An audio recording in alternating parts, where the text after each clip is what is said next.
Hello, I'm Shaylee and this is lesson number 2 for the Learning Foundation paper piecing segment. I am Shaylee behind Patterns by Shaylee. Feel free to click my profile for more information and more patterns from me. If you haven't yet, you can also use that same profile link to go to my website and download your copy of my pattern for today's lesson. It is free and it will finish looking like this. It is a heart that consists of 2 separate sections. Today's lesson, we're going to be working on correct printer settings, adding irregularly shaped pieces, assembling more than one section, and attempting to reduce waste. If you haven't ever foundation paper pieced before, click the link here and watch the first video of mine and practice with the flying geese block until you feel comfortable before you proceed with lesson number 2. The flying geese block should finish looking like this. Before we get going with the pattern, let's review the correct printer setup. Some printers have the option to print to actual size, however, other printers only have a specific percentage. If you're not scaling, which is what we're assuming you're doing today, you're going to want to print to 100%. This means that your block will finish, if you're working with this one, your block is going to finish exactly 6 by 6. Some printers also have the option to add or remove a printer's margins. If you're somewhat familiar with things like Microsoft Word, you're going to know what a margin is. Otherwise, a margin is the area that some printers or word processing programs will add to the edge of your paper. It's just a white border. And what it does is it makes the page look nice and clean, especially if you're doing something like a resume. The problem is with foundation paper piecing, your margin will cut off some of your pattern, especially if the pattern runs close to the edge of the paper. There are typically ways to remove the margin. You just have to kind of explore the options on your print screen. If you haven't yet, definitely familiarize yourself with the print screen. The more you print at home, the more important it is to know what you're able to adjust.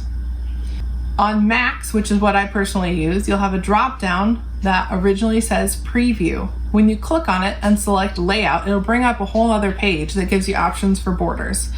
That's also a good page to make sure that you are not printing two-sided, because we all know that's very difficult to print and use two-sided patterns for foundation paper piecing. Once you've printed the patterns, you'll end up with pages that look just like this. The first page, which is typical of my patterns, the first page is the cover page and will demonstrate what the final block should look like, as well as list the size of the finished block. For this pattern, there's only one size, so it's nice and easy. This will finish to 6 by 6. The next page is the assembly instructions. If this pattern were very complicated, down here there would be a very long list of sections that need to be pinned and sewn together, and you need to make sure you do that in order because it can be very important. All right, up here you're going to get your reminder to print to 100% or to actual size, and if the pattern comes in more than one size, you'll also see up at the top what pages have which size. So if there's a 6 by 6 and a 12 by 12 of the same pattern on one PDF, check on this page number 2, and you'll be able to see what pages you need to print so you don't waste a bunch of paper and ink. The third page of my patterns is the planning guide, and this is a colored in image. It doesn't have to look exactly like that, but it's a reference for you to use while you are coloring and determining what fabric placement you'd like to use. If you're looking at this right here that says image mirrored of final block and you think I'm insane, let me explain what that's for. When we are sewing with the foundation paper piecing, remember the front side of your paper is the back side of your block. So as we're trying to arrange sections together to make sure everything's lined up correctly, you're going to be able to look at this with all of the fabric face down and it will look exactly the same. It's not as important when you're dealing with a very simple block like this, but when you have a lot of sections to go together, it's super nice to be able to look right up and all of your paper sections that are staring back at you match your guides. So that's why I provide reversed images. That's what those are for. The fourth page of your pattern is your coloring page. Use this to plan out your fabric placement. I like to use colored pencils, markers, or just write the fabric's name with a ballpoint pen. Just choose whatever works for you. And then after all 4 of those pages, sometimes I will include a fabric estimation. Sometimes I won't. After that, you get the actual pattern. This one's very simple, 2 pieces. You've got a 1-inch test square down here again. Go ahead and double check that before we get going. Make sure that it is 1 inch. The next step will be to roughly cut out around each of your sections, and then we can proceed. Now I have colored in my coloring page. I've used it to help me color in my actual pattern, and I have roughly cut it out, making sure I did not cut exactly to the dotted 1/4 inch seam line. So just nice loose cut around it. All right. I'm going to go over this very quickly because I did cover it in the first lesson. However, it's not something that everybody knows, so I'm going to go ahead and quickly touch on it. If you're somewhat into paper piecing, you've been doing this for a while, you may not know this tip, so I'm going to go ahead and do it. I fold along the line that I'm about to sew to help me determine how large of a piece and the exact shape of the piece that I'm going to need. So once you've folded it, see if I have any scraps here that are the right size. I do not. So once you've folded it, you're going to be able to lay the fabric exactly how it's going to be when you flip it over. So what I do is I simply lay the fabric to line it up, and then I carry it over to my sewing machine, I unfold, and I sew along that line. For more information, remember, click the link, go back to my first lesson. You can skip through the basic explanation and you can watch me actually sew using that technique. I'm going to go ahead and jump forward to when my sections are complete. I promised you we were going to work with adding fabric that was different shapes. If you do the fold over method and you practice, you'll get very good at this. You'll be able to correctly estimate when fabric is a big, long, weird, skinny triangle or ginormous square. It doesn't matter. If you fold it over and you look at the appropriate size, and then you don't shift as you go to the sewing machine and you don't cut too small, it should work out 99.99% of the time. So practice, use the fold over method. Otherwise, I think that you may need to find another video for tips. I was unable to be super successful until I started doing the fold over method. It has been the most consistent for me. So I mentioned that I was going to discuss a little bit about fabric conservation. Personally, my favorite way to do it is to just cut big long strips that are roughly the width of my widest piece. That doesn't always work. For instance, let's go back to the lesson number 1 block. I'm not going to want to cut a strip as wide as this green one, the entire like 44 inches of fabric. That would be kind of silly if this is all the green that I need. However, I was able to cut a strip that was 44 inches long that was a little bit wider than the narrow length, and it was about the right width to work with the green triangles. And so by cutting that one big strip, I cut off chunks as I go and just slowly shorten up the strip. And then the leftover strip goes into my stack of foundation paper piecing scraps that I pull back out, which is what I've been using for these projects and lessons anyway. Now, I have seen where someone prints a second version of the pattern and they cut along the black lines that you're supposed to sew along, and then they use that and pin it to the fabric, and by doing that you're able to crunch all your all your sections into a much smaller square yardage of fabric. However, I think unless you're going to be sewing the same block repeatedly, I don't find it worth my time. I don't tend to do foundation paper piece patterns that are a repeated block. So maybe if I got into that, I would change my opinion. But when I'm transitioning between a bunch of different sizes and shapes, then it's not beneficial for me. All right, now that I'm done piecing my sections, they are ready to be assembled. So I'm going to grab my straight pins. You'll want to make sure that these are capable of being ironed over.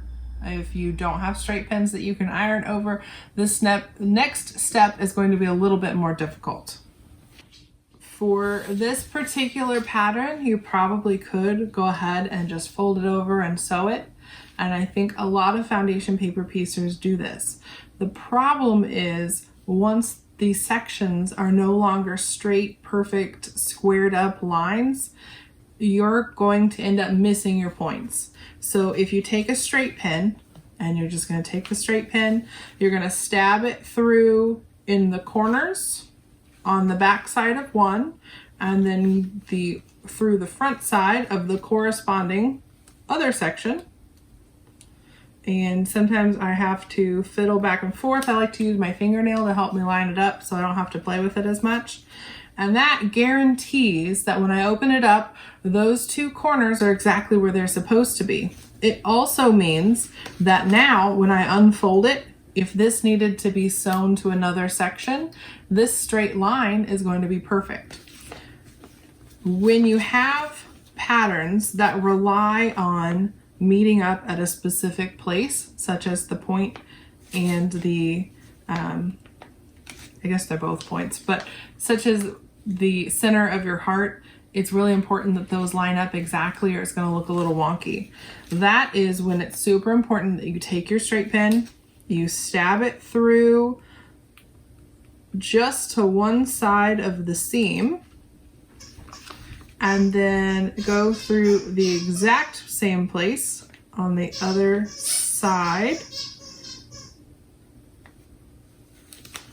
Also going through your 1/4 inch seam allowance. So now when you unfold it and you've sewn through, it is exactly where it's supposed to be. So we're gonna go ahead and finish up meeting these seams.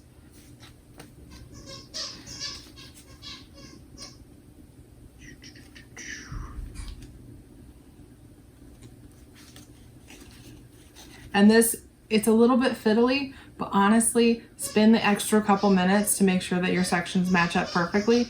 You're gonna spend a lot less time ripping out if you do it this way.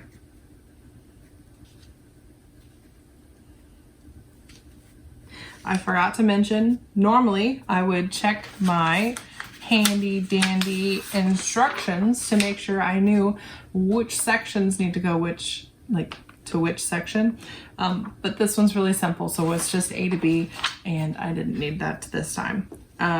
If you're going to join me for the quilt along, you're going to definitely need to reference your instructions to make sure that you're assembling in the right order. Otherwise, you're going to have to either rip out or attempt a Y seam. So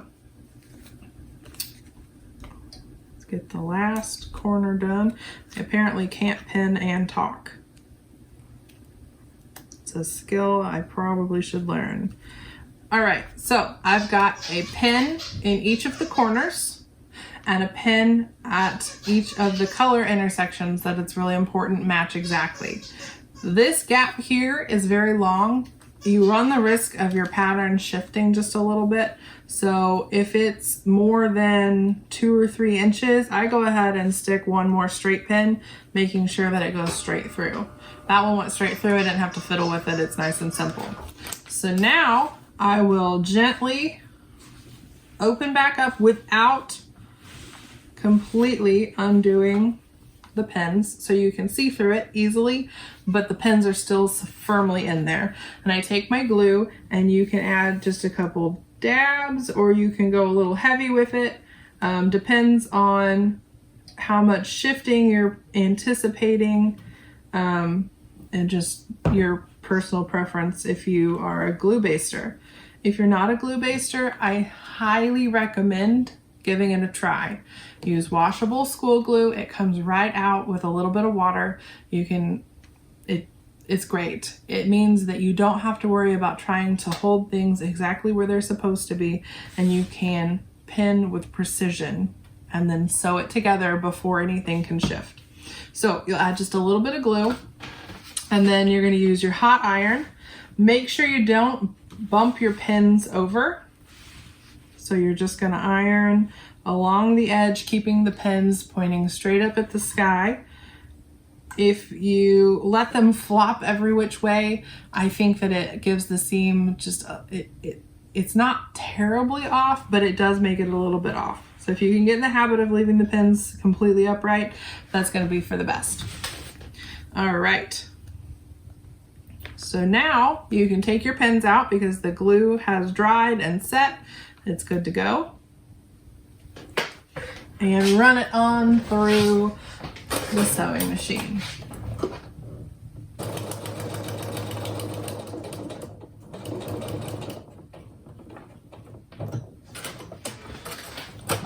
All right, so now you can open it right up, double check everything. Looks great. You'll use your iron to pick a side. Excuse me. Just iron the seam to one side. If you are somebody who likes to iron your seams open, I honestly just don't recommend it with foundation paper piecing because I recommend glue basting. There's really not a good way to iron the seam open if you've glue basted it. It's just not worth the hassle. So once I've ironed it open, if my pattern is not super fiddly, I like to go ahead and I'll remove the paper from the actual seam. This helps reduce some of the bulk and makes it a lot easier to rip the paper out at the end. I don't usually touch the actual pattern where the back of the fabric. I only touch the seam. The reason I say if it's not super fiddly, if you tug on it, now that you've ripped the paper, it will start to separate a little bit easier. So if you start pulling out paper from your seams, it reduces bulk, but it does make it more likely that you could start shifting your paper and maybe stretching some of your fabric. So once you started assembling sections, that's why I tell you to completely piece each section and then sit down and assemble them all in as few days as possible so that you're fiddling less and you're less likely to shift things. And that wraps up lesson number 3. We've got this cute little heart, and it comes as a 6-inch finished pattern. I did mine in paisley and yellow, and I would love to see yours. So tag me on Facebook or Instagram using @patternsbyshaylee. And same with lesson number 1. I'd love to see it.